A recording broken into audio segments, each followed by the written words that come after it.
What's going on, everybody? Welcome back to the 40K Cafe, and thank you, Snowmans, for the request. What are my opinions about Angron and his fall to chaos? For starters, Angron is my favorite trader Primarch, and it's not because he's the big, scary, juiced up, angry monster that many people think he is, but in reality, it's because his story, along with the World Eaters, are so incredibly tragic. Just like much of his life, Angron's fall to chaos wasn't his own choice. And before you go to the comments, let me really explain. Starting out from the very beginning, the very moment that Angron left his gestation pod, he was immediately turned into a gladiator. He was put into chains, had the butcher's nails grafted to his skull, and then forced to even fight his adopted father and slay him in combat. The slow maddening of the butcher's nails would start to eat away at him on Nuceria itself, and for much of this upbringing, he was robbed of any of his free will. Later on, when he finally made the choice to rise up against the High Riders and rebel against them, in a last stand where Angron and his fellow kin were going to face off against the High Riders, possibly meeting their end, even that was robbed from him.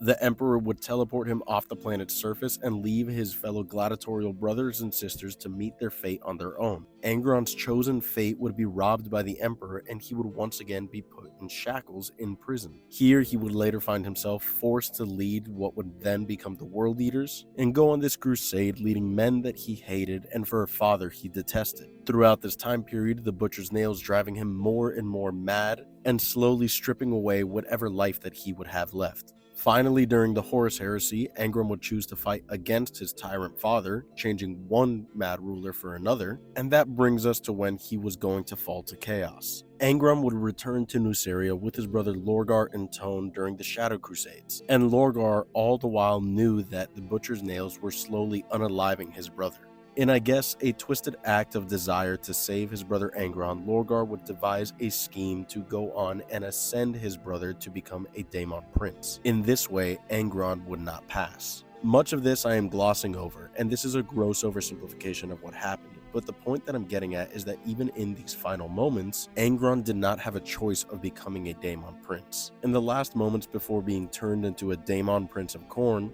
Lorgar would freeze Angron in place. Angron would rage all the while without being able to move, as the metamorphosis would break his body apart and change him into this ascended demon. Lorgar would exploit a situation that favored the Blood God so that he may gain a new champion. If you want to look at it in the way that Lorgar was doing it in an act of generosity to save his brother, I guess you can do that. But the way that I view it is sad because Angron was stripped of yet another free decision that he should willingly be able to make himself, when and where he should go. Now the Primarch, whose original purpose was created for empathy, is now set to be cursed and raged for all of eternity, as once again the freedom he once so desired for his gladiatorial brothers and sisters would be stripped away, and he would serve a new master, Khorne.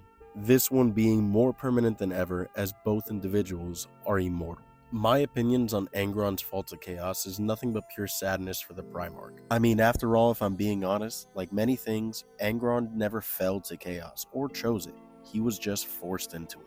If anything, the Primarch that should have been the most empathetic deserves the most empathy. But now he's nothing more than a demon cursed to rage for all of eternity and never know peace. Snowmans, thank you again for the request. I hope you all enjoyed this video.